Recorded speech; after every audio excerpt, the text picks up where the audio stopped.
Welcome to Tenor Tech, where I solve the problems you didn't even know you had. You start by enabling complex mode. This tells the device to treat I as the imaginary unit, not a variable.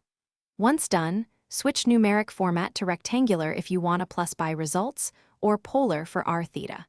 Make sure to use parentheses immediately when an expression mixes real and imaginary parts, because operator precedence can change outcomes. This initial setup prevents surprises, so adjust display and angle units now, and let the calculator interpret I correctly throughout the session. You now enter expressions with I. Press the dedicated I key or select the symbol. Do not substitute variables.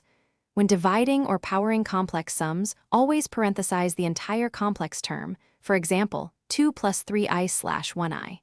Use built-in functions, conj z for conjugate, abs z for magnitude, and arg z for angle. Once entered, verify the result format and, if needed, convert between rectangular and polar with the calculator's convert function. Practicing a few known examples confirms accuracy and builds. You finish by handling advanced operations. Convert to polar to read magnitude and angle, or use Euler relationships for exponentials and roots. E.g., exp theta. Make sure angle units match the problem, degrees versus radians will alter arg, and trig results.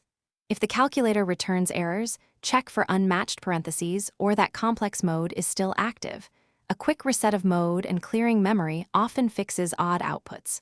Finally, rerun a simple test like 1 plus I2 to confirm everything works as expected. Thanks for watching. Subscribe to keep your life in tune.